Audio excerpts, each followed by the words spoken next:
ध्याय सार्वभौमाय कर्पूर मंगल नीराजांतरं ध्ये शुद्धादि वन्यस्वानं समर्पयामि आर्य नमस्कारं చేసుకోండి రక్షాం ధారయామి ఏడుకొండలవాడ వెంకటరమణ గోవింద ఆపదముక్కులవాడ అనాథరక్షక గోవింద పట్టికాసులవాడ వెంకటరమణ గోవింద గోవింద.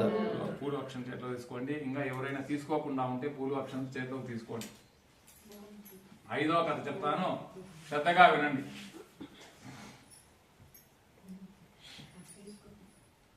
సూత మహాముని మరలా ఈ విధంగా చెప్తున్నాడు, మాట్లాడొద్దండి.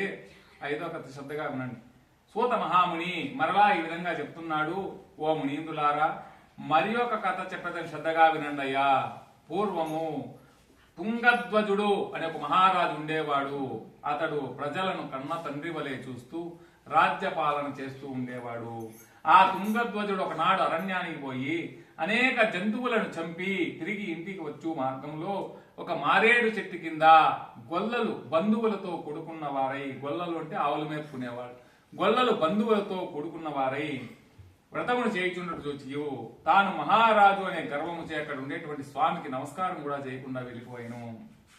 తర్వాత ఆ గొల్లలందరూ ప్రసాదం తెచ్చి, మహారాజు అనుకునే భక్తిభావంతో రాజు దగ్గరకు తెచ్చి ప్రసాదం తెచ్చి ఉంచితే మళ్ళీ ఆ గొల్లల వాళ్ళని పూజాతలం పోయి అందరూ భక్తితో ప్రసాదం పూజిస్తూ ఉంటారు.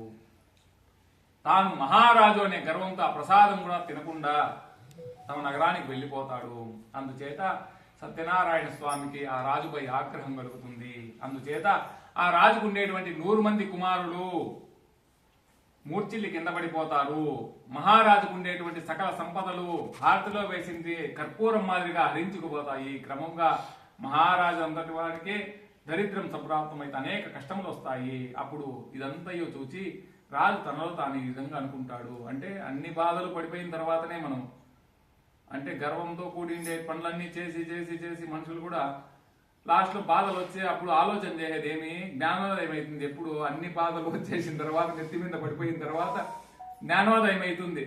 అయ్యో ఎన్నెన్ని తప్పులు చేసినాను, ఎన్నెన్ని పొరపాట్లు చేసినాను, ఇవన్నీ చేయకుండా ఉంటే బాగుండు అని ఆలోచిస్తాం మనం కూడా. అట్లా మహారాజు కూడా ఆలోచన చేస్తా ఉన్నాడు. తనలో తాను ఈ విధంగా అనుకుంటా ఉన్నాడు, అయ్యో గొల్లవారు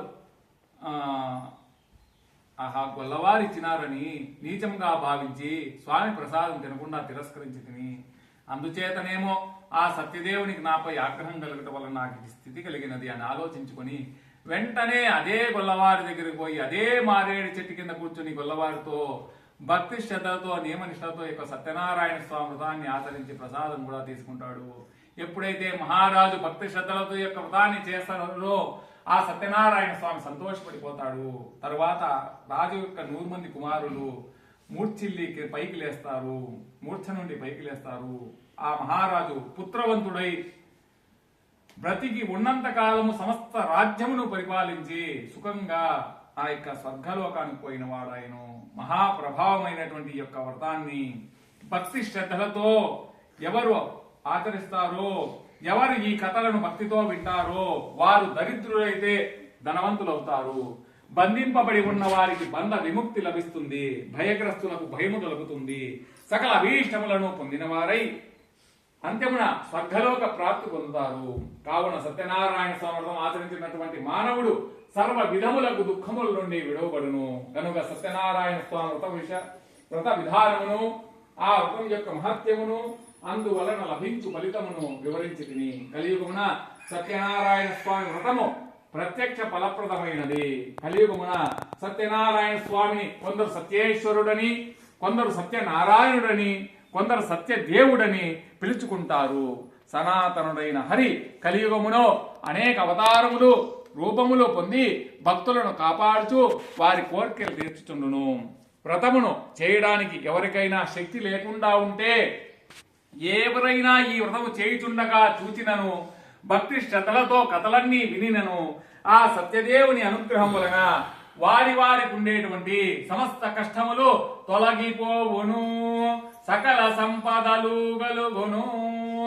సర్వే జనా సుఖినో భవంతు. శ్రీ కాంత పురాణే దేవాకాండే సత్యనారాయణ పంచమోధ్యాయ వ్రతకథా సమాప్త. మీరిద్దరు మాత్రం పూలు అక్షంతలు వేసేయండి. ఎందుకంటే ఏళ్ళు తీసుకోండి.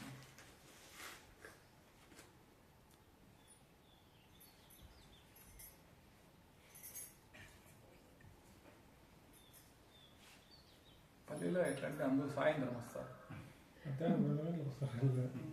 కూలికి పోయేసి వచ్చేస్తారు. 350 రూపాయలు కూలిపాటు సంపాదించుకొని మళ్ళా దేవుడు దైవం. స్వామి మీ పేరును ఇప్పుడు చేసిన పూజ పేరు అంతా చెప్పండి. అదే ఇప్పుడు 5 భాగాలుగా చెప్పినారు కదా, అది ఏమనేది ఓ పాయింట్ చెప్పండి, ఇంట్లో రికార్డ్ చేసుకుంటా. 5 కథలు అంటే మామూలు సత్యనారాయణ స్వామి పూజ ఏమంటే దరిద్రంతో ఎవరైనా బాధపడతా ఉండేటప్పుడు, కష్టాలు పడతా ఉండేట, మానసికంగా ఇబ్బందులు పడతా ఉన్నా, ఇంట్లో ఇబ్బందులు అవుతా ఉన్నా, భక్తి శ్రద్ధలుగా, ఎందుకంటే దేవుడు ఏం చెప్పినాడంటే మీరు ఎంత వైభవంగా చేస్తారు అనేది ముఖ్యం కాదు, నాకు బంగారు కలశాలు కూడా అవసరం లేదు, మట్టి పాత్రలో పెట్టినా కూడా తీసుకుంటా నేను, అంటే భక్తి ప్రధానము, దీంట్లో ధనం కాదు ప్రధానం, భక్తి ప్రధానము, భక్తిగా చేస్తే ఫలితం కూడా అదే విధంగా ఉంటుంది అనేది సత్యనారాయణ స్వామి వ్రతం. సత్యనారాయణ స్వామి వ్రతం చేస్తే మంచిదవుతుంది, అందరికీ మంచిదవుతుంది. ఆర్థికంగా సమస్యలు ఉన్నాయి, ఆరోగ్య సమస్యలు ఉన్నాయి, ఇంట్లో ఇబ్బందులు ఉన్నాయి, కోర్టు వ్యవహారాలు ఉన్నాయి, ఏమున్నా అన్ని తొలగిపోతాయి ఆ సత్యదేవుని అనుగ్రహంతో అనేసి సత్యనారాయణ స్వామి చేసేది. అంటే ఫలితం ఆశించకుండా చేయమంటారు పూజని. అంటే స్వామి ఫలితమే అవసరం లేదయ్యా, ఏదో భక్తిగా చేస్తానను, ఆశీర్వాదం చెయ్యి అంటే దేవునికి తెలియదా మన మనసులో ఏం బాధ ఉంది అనేసి, ఆయనే తీరుస్తాడు అని అర్థమవుతాను. కాబట్టి దేవునికి మనం ఏం చెప్పుకోని అవసరం లేదు, ఆయనకు అన్నీ తెలుసు. కాబట్టి భక్తిగా పూజ చేయమంటాడు దేవుడు. భక్తి శ్రద్ధలతో పూజ చేస్తే దేవుని అనుగ్రహం కూడా తొందరగా ఉంటుంది.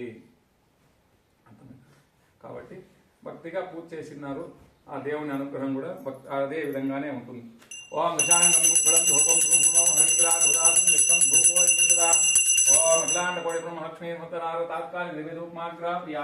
సాక్షాత్ ధూపదీపాంతర మధ్య శుద్ధాచమన్యమాచమని సమర్పయామి. వెంకాయ